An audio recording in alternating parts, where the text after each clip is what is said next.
this morning. The Glenorchy Knights Football Club is very pleased to announce that Shae Hickey is returning to our club next season to be part of our V League team.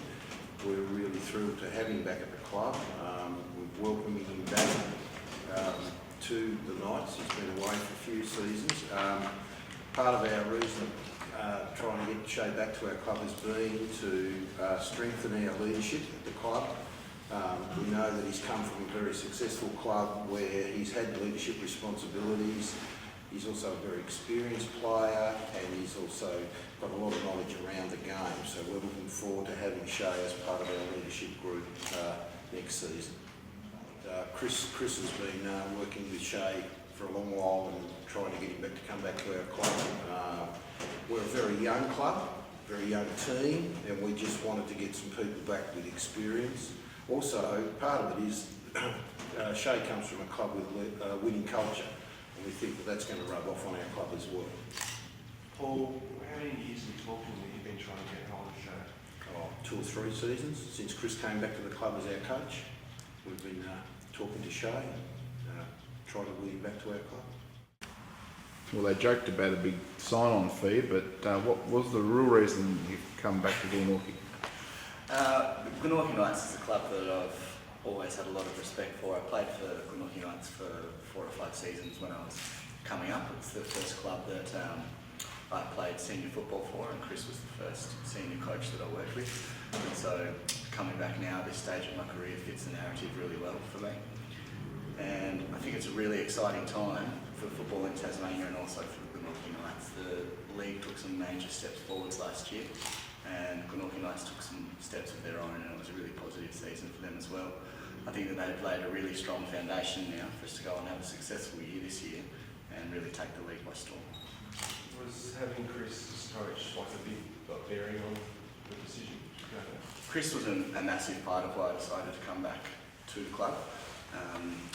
None of the players that I played with at the Glenorchy Knights that I played here previously are still here. I mean, some of the people that are around the committee are still the same, so it's really good to see those guys again. But the main draw card for me was coming back and working with Chris again. Why this year, or why next year? Why not the year before, or is it just the right time? I had some things that I wanted to achieve at South Hobart, and South Hobart is a very, very successful club and an amazing club to be a part of. And there are certain opportunities that I was afforded at South Hobart that I maybe wouldn't have been afforded elsewhere, such as games in the National Premier League and things like that. When you've been playing at senior level for a long time like I have, it's the different little challenges that you go looking for. But after the successful season that we had last year and what I would say was a successful campaign in the National Premier League, although we didn't end up taking it out, it just felt like the right time for me. I'm probably at a stage in my career where I'm looking for some level of rejuvenation, and I think the new challenges that are posed for me at the Knights and new responsibilities are something that can really renew my passion. You feel like you've ticked the boxes that you needed to tick there? Yeah, basically I think when I eventually do go out of the game in about 20 years, I can go out with no regrets, and I feel like I've done everything that I needed to do in the game already, and in some respects that's rejuvenating as well, because it's a little bit like a weight is lifted and I feel like I've pretty much done everything that I need to do, and so I can start looking towards other things now and helping to develop the club, helping to develop the team, and doing what I can outside of myself. What are you hoping to achieve with the Knights? I think it's really important for the Knights to set really high standards. They're a really traditionally proud club and have always been a powerhouse of Tasmanian football. Results are a byproduct of success in a lot of other areas, and the Knights laid down all of that foundation last year. The club's moving in the right direction, the committee's committed and doing all of the right things there. Chris is a fantastic coach, and they've assembled a really dynamic playing squad with a really good mix. And so I think there's no reason that the Knights couldn't aim for a lot of success this year, and we'll settle for nothing less because the football club demands it. Are you leaving? Sorry, you go on. Shae, if there's one idea or philosophy that you've learned at South Hobart which you want to bring over the Knights, what would it be? Professionalism is probably the main thing that South Hobart brings in what is essentially an amateur league. I think you have to aim for better and you have to want to be more, both as a player and as a club.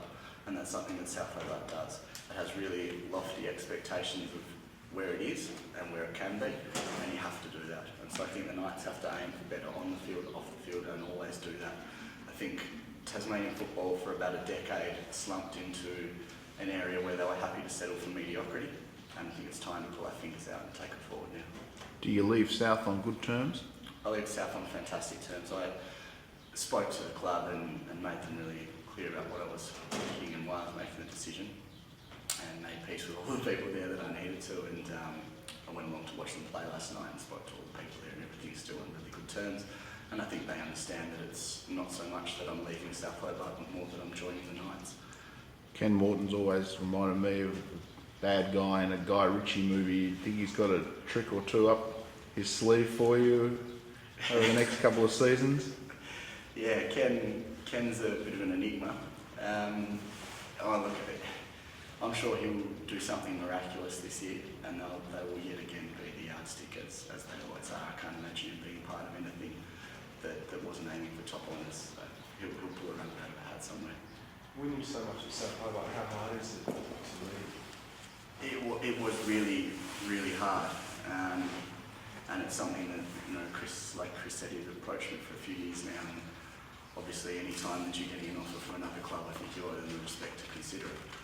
And so you always do, and consider it a little bit more when it's coming from someone that I respect like Chris. So they were a difficult decision to face for the last few years. And this time was no different. It was probably one of the hardest decisions that I've had to make. And it was really a bit of a fear of the unknown for me that had stopped me moving in the previous years, because it's a matter of leaving what you know is a fantastic culture at South Hobart and moving to what you hope is a fantastic culture at the Knights. And I think the factor that's got me over the line was that I think in some respects I can control my own destiny there a little bit, and the culture is what we make it. Did you ever feel on the outer at South Hobart? Because a couple of seasons ago, you were the regular guy being pulled off, and yet you were still one of the best players. How did you feel about that? It's been a bit of an ongoing frustration for me for years. I mean, Ken is a fantastic coach, and he obviously knows what he's doing because of the success that he's achieved. So I'm not going to try and question his choices there, but from my personal perspective, it was frustrating, being sometimes a bit of a part player, but then that was counterbalanced by the leadership responsibility, the things that he gave me. So it was a funny mixture of feeling like being a really important part of the club, but then sometimes not playing all the time. So it was difficult, and that was probably a factor in why I left, because I want a consistent full season. So were you forced out a little bit? Probably not forced out. I mean, I think the club over the next couple of years will be looking to move in a different direction to what I am. It's a very young club, and I'm a very old man, so they'll be looking to go in a different direction, I believe. I don't think they're quite at that stage yet. For when I gather that Ken is looking at a couple of years succession plan, so I may be pulled up a little bit short on him, but that said, they have the youth and the quality and pulling power to replace him. Did that experience strengthen you as a player? Because you didn't drop your head, you just played harder to show him that, you was still up there. It did. I mean, it's easy to get complacent when you've been playing for quite a while. And that's potentially one of the problems that Tasmanian football has had in the past, is that people have very little to aim for once they get to senior football. That's starting to change now with the various pathways that are being developed.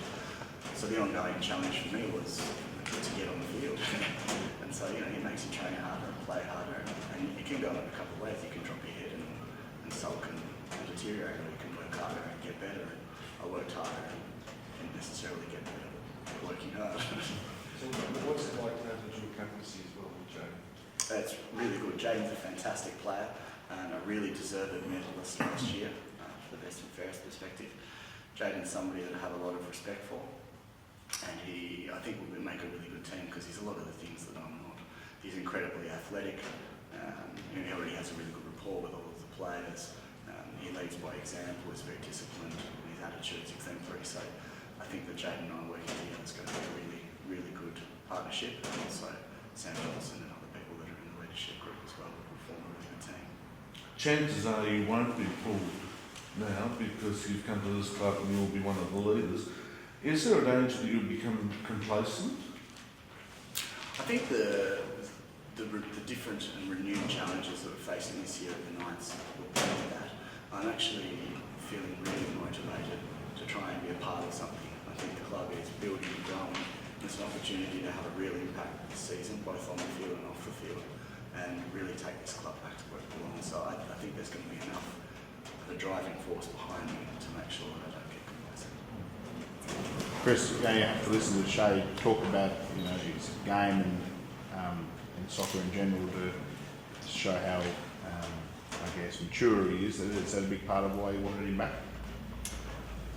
Yeah, look, Shae and I go back a long way. When he was a young 16-year-old boy playing, he was extremely coachable. You could see in the way he went about training in game situations, he had this unique desire for the game that a lot of other players don't have. That's with maturity of age and all that sort of stuff. He's one of probably the most highly respected player in Tasmanian football. We have a mutual respect for one another, I think, and he's the type of player that we really do need as a young unit. That experience, I make no qualms about the fact that I've spoken to Shae honestly, that the success that South Hobart has had in the last number of years has been through a tremendous professional culture that Ken Morton's developed, and that if we as a club, being the Glenorchy Knights, are going to move forward and close that gap on teams like South Hobart, we need to hone that professionalism, and by getting Shae, I'm going to use every ounce of knowledge that he has for us to progress down the same path. I'd be silly not to. But he's the type of player that you build a team around. It's as simple as that. And I certainly look forward to. I have chased him for a few years, and he's been upfront and honest with me in the past and said, look, I'm really enjoying the football at South Hobart. I've got no reason to leave. And we're very, very lucky to have gained the services of Shae for 2014 and hopefully beyond. Because if we don't get it right next year, I'm sure Shae will look at other pastures, and we need to get it right.